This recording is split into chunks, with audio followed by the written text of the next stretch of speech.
Boa tarde a todos. O que me traz na tribuna hoje é para falar da visita que, através da Comissão do Meio Ambiente, nós fizemos na Baía de Sepetiba hoje, presidente. E pudemos acompanhar em loco a vida marinha daquela região, sobretudo a presença dos botos cinzas, dos golfinhos, que na mídia recente tem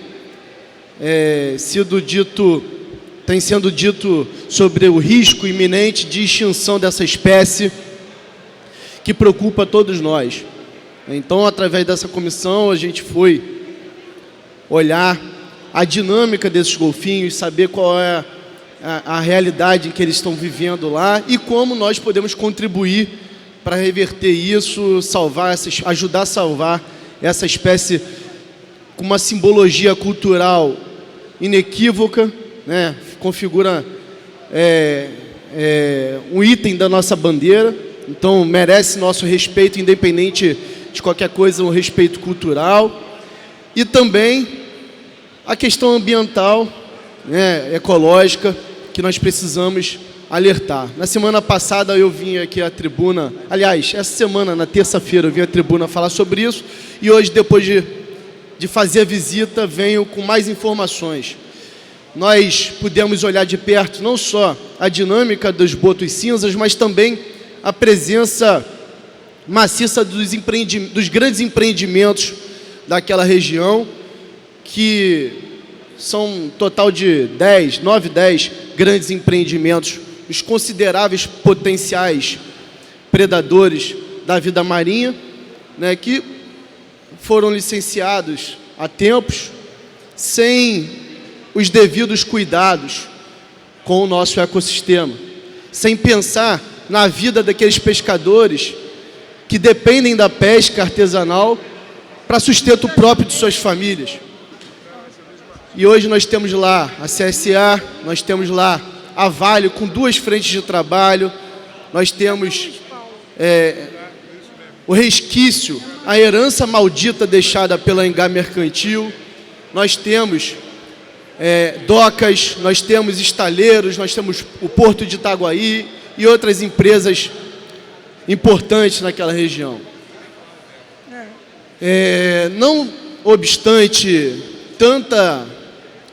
tanto recurso, tanto dinheiro, tanta ganância, tanto investimentos naquela região, nós temos um outro tipo de ganância que colabora para a destruição das espécies em massa daquela região, que é a pesca predatória, que agora, depois que a Globo noticiou, que a Band noticiou, que os jornais e as rádios noticiaram, os organismos de controle ambiental, a Guarda Costeira, a Marinha, o Exército, a Polícia Federal, todo mundo apareceu lá para fiscalizar a pesca predatória. Só que essa pesca predatória que hoje está sendo fiscalizada acontece diariamente há milhões de anos, milhares de anos.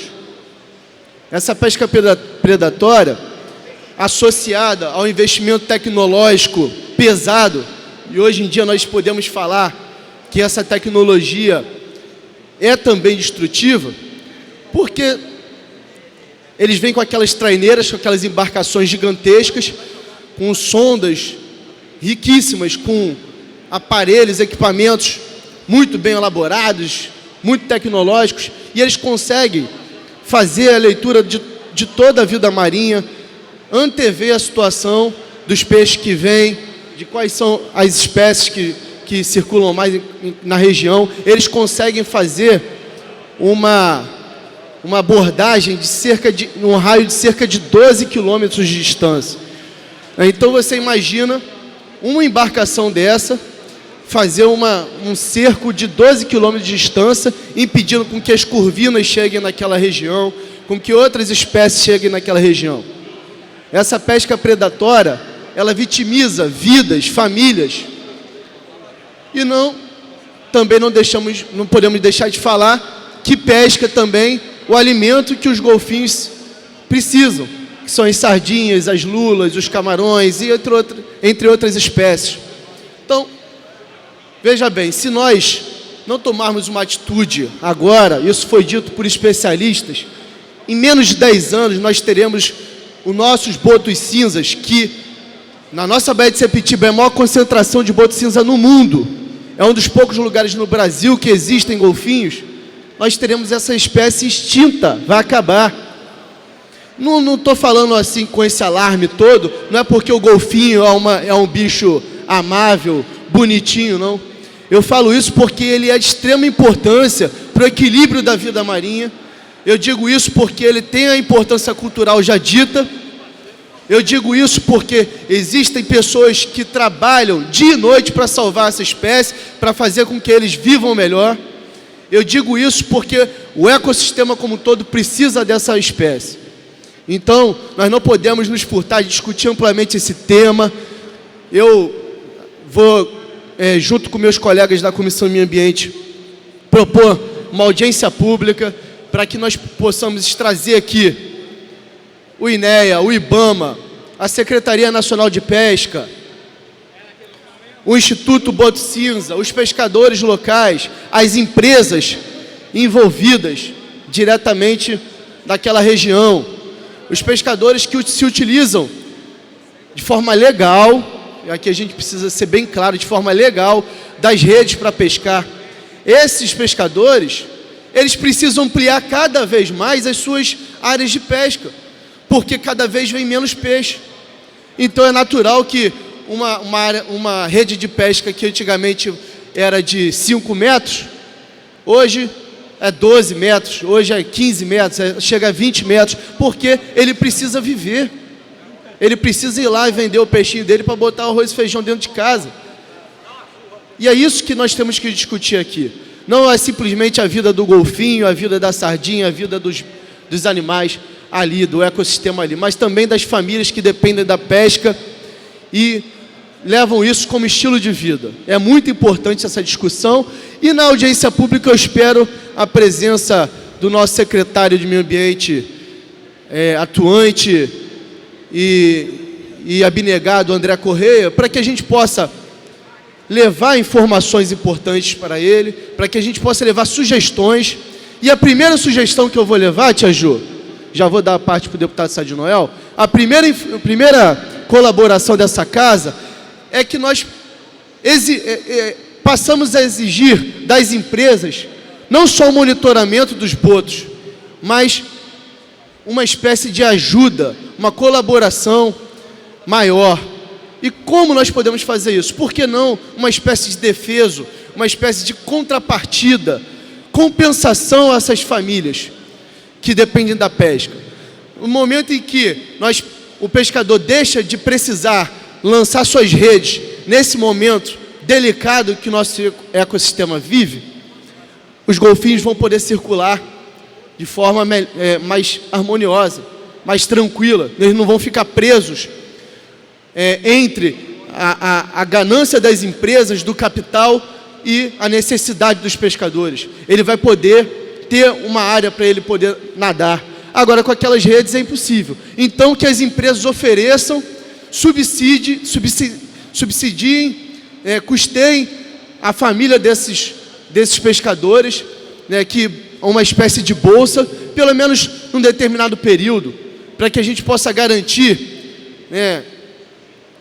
a sobrevivência dessa espécie. E, concomitantemente, ajudar, através da Secretaria Nacional da Pesca e também do INEA, a investir em pesquisa.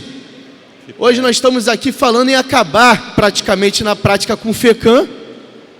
E aí, o pouquinho de chance que nós temos, deputado Sá de Noel, de investir, para que isso não seja uma ação permanente, está indo para o ralo. Estamos falando em desvincular menos 1% da FAPERJ, que pode instrumentalizar o ERJ para ajudar o Instituto Boto Cinza na área de pesquisa. Nós também vamos cortar. Então o Estado tem que rever essa lógica. Não é simplesmente acabar com o FECAM, acabar com o FAPERJ, acabar com isso, Vamos pensar o que é prioridade. Se o meio ambiente não é prioridade, se pesquisa não é prioridade, o que é prioridade, gente? Saúde também não é prioridade, o que vai ser? Então nós precisamos entender essa lógica do governo, apelar para a sensibilidade do nosso secretário de Meio Ambiente, para que a gente possa contar com a ajuda dele, contar com a ajuda da doutora Marilene Ramos, lá do IBAMA, para que a gente possa reverter esse quadro. É de fundamental importância, eu conto com a colaboração de todos. Hoje, no nosso chat da internet dos deputados, eu pedi essa ajuda e aqui reforço. Com a parte do deputado Sadinoel. Eu quero, desde já, parabenizá-lo, nobre deputado Tiago, e colocar também a Comissão de Turismo dessa casa à disposição, que a gente pode, nesse período de defesa, explorar o turismo ecológico da região, por ser o Boto Cinza de tamanha importância, não só para o Rio de Janeiro, para o Brasil e para o mundo. E quero, desde já, parabenizar por tal iniciativa, e a gente pode tentar aí pegar em legislações, ou aqui do Brasil ou do exterior, uma proteção maior para uma espécie tão ameaçada como é o Boto Cinza hoje. Parabéns por vossa iniciativa. Obrigado, deputado. O Boto Cinza, ele tem uma peculiaridade. Ele nasce e morre num lugar, ele não tem a característica de migratória que o ser humano tem e outras espécies têm.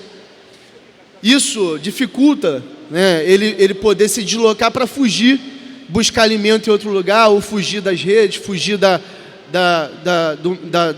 dos empreendimentos. Ele fica limitado naquela região. Para piorar a situação, eles demoram cerca de 12 meses, a fêmea demora cerca de 12 meses para ter a gestação. E fica 3 anos para ter uma gestação, entre uma gestação e outra.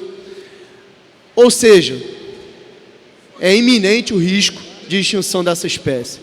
Então é muito importante essa atenção, é muito importante, porque a partir do momento que a mídia veiculou isso na imprensa, todo mundo se mobilizou, contamos com a ajuda do Instituto Boto Cinza na figura do coordenador científico Leonardo, contamos com a ajuda da Procuradora da República, doutora Monique, que teve na visita hoje junto comigo, que já acionou, que é responsável hoje no Ministério Público por todas as espécies em extinção no Brasil, e ela está nos ajudando muito, né, em sede judicial para que a gente possa avançar. Essas eram as palavras, muito obrigado.